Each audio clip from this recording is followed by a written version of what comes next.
तमाम तर हालात के बावजूद एला कले में जो कुछ हुआ समझना मुश्किल है, खासकर दमिश्क में आने वाली ताजा खबरों के बाद। क्यों, क्या हुआ है? बोरू का एक दोस्त है जो एला किले में कैद था। गोगबुरू दमिश्क लौट गया है। नायब मुंतखब करने के लिए दीवान में उसकी राय अपने हक में पाकर गुमुश्तगिन सल्तनत का नायब बन बैठा है। तो इसका मतलब कि गोगबुरू को कैद से छुड़ाने वाला गुमुश्तगिन है और कोई नहीं। बोरू को बचाकर एक तरफ मेरे इंतकाम में रुकावट बना और दूसरी तरफ गोगबुरू को सलाहुद्दीन के खिलाफ कर दिया। हमें जानना होगा कि ये शख्स अपनी ताकत को कैसे इस्तेमाल करेगा। और क्या करोगी तुम ये जान के? अधूरा रह जाने वाला काम पूरा करूंगी।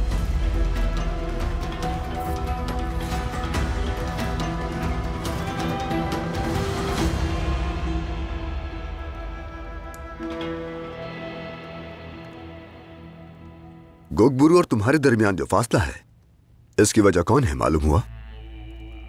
दिन रात इसी में लगा हुआ हूं, लेकिन समझ नहीं आ रहा इसके पीछे कौन है आखिर।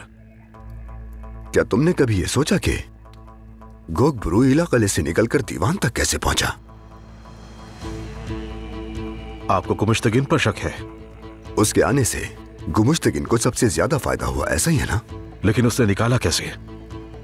मतलब वो सलीबियों के साथ इत्तेहाद कर चुका है? ऐसा ही लगता है।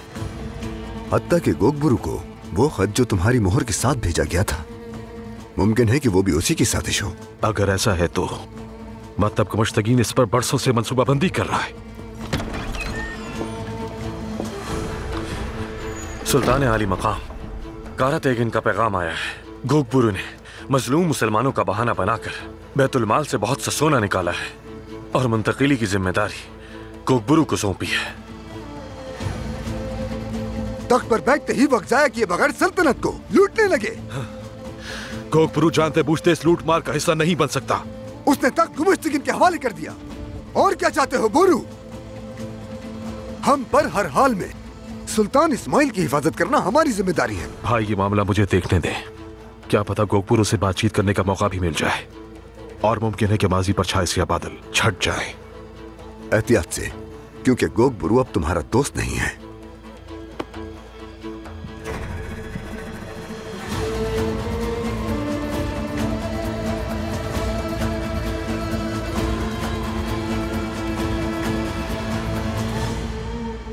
मुख्तसरन ये कि बाल्विन मारिया की जहरीली सोचो फिक्र से पूरी तरह असरअंदाज हो चुका है।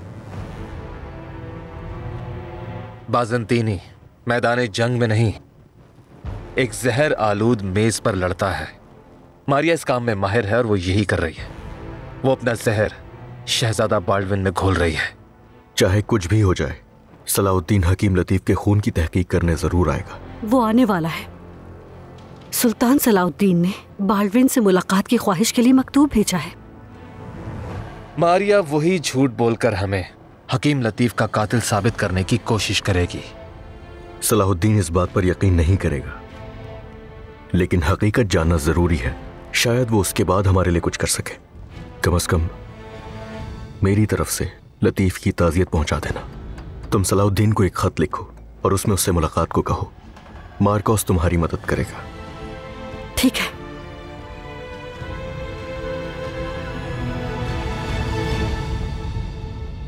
क्योंकि हमारा हिसाब किताब मुकम्मल हो चुका, तो अब यरूशलेम में अमन का वक्त आ गया है।